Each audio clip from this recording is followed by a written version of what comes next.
নমস্কার, আমি মহুয়া। কেমার ফ্যামিলির সকল সদস্যকে স্বাগত। আমি এখন বানাচ্ছি ডিমের কারি। ডিমটাকে আমি সিদ্ধ করে নিয়েছি, এইমাত্র ডিমটা সিদ্ধ হয়ে গেছে। ডিমটা সিদ্ধ করে নিয়ে এবার ছাড়িয়ে নেব। আমি পেঁয়াজ, টমেটো কেটে রেখেছি, আর রসুন আর কাঁচা লঙ্কা, শুকনো লঙ্কা মিশিয়ে বেটে নিচ্ছি। সঙ্গে টমেটোগুলো দিয়ে একটা পেস্ট করে নেব। একটুগুলো কাঁচা টমেটো ছিল, আমি ওটাও দিয়ে দিলাম এর মধ্যেই, একটু টকটক ভাব আসবে। এবার আমি ছাড়িয়ে নেব।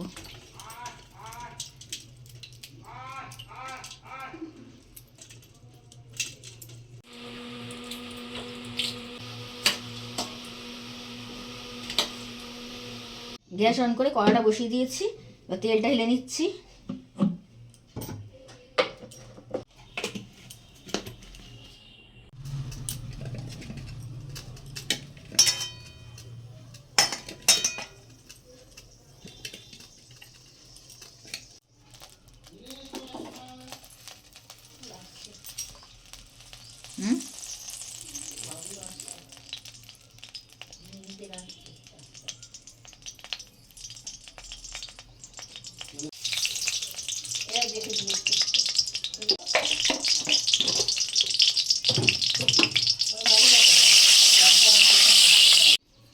জামাটা কাচবো, বুঝলে?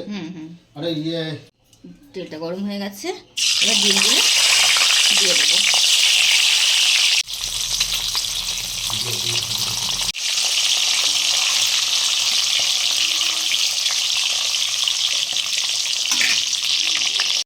ডিমগুলো হালকা ভাজা হয়ে গেছে।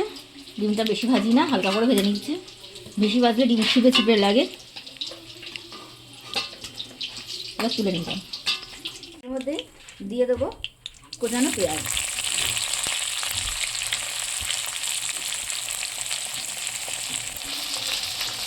দিয়ে দেবো সামান্য একটু হলুদ গুঁড়ো।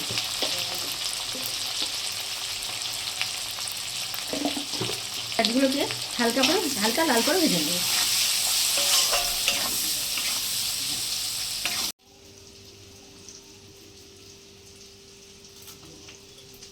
পেঁয়াজটা হালকা লাল হয়ে গেছে, এবার এতে আমি দিয়ে দেবো রসুন, লঙ্কা, টমেটো বাটা। এই যে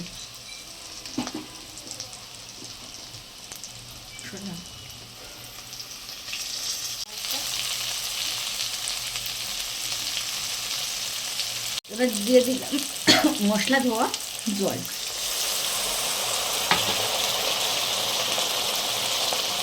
পরিমাণ মতো লবণ। এটাকে ভালো করে কষিয়ে নেব। তেল ছাড়ানো অবধি ভালো করে কষিয়ে নিতে হবে।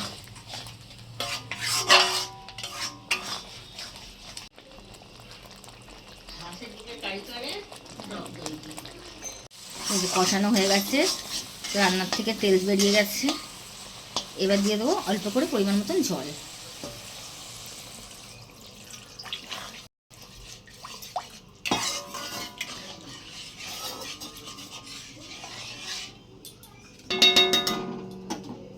দিয়ে দেবো ডিম।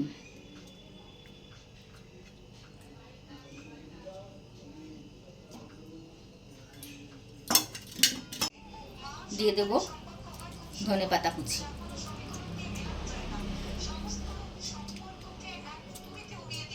হয়ে গেছে ডিমের কষা বা ডিম কারি। একটু ঝোল ঝোল রাখলাম, একদম ঝোলও না, আবার একদম পুরো গায়ে বসা বসা। এইভাবে এটা আপনারা যতটা পারেন শুকনো করতে পারেন, আমি এভাবেই রাখলাম, কারণ আমরা এটা দিয়ে ভাত মেখে খাবে তাই।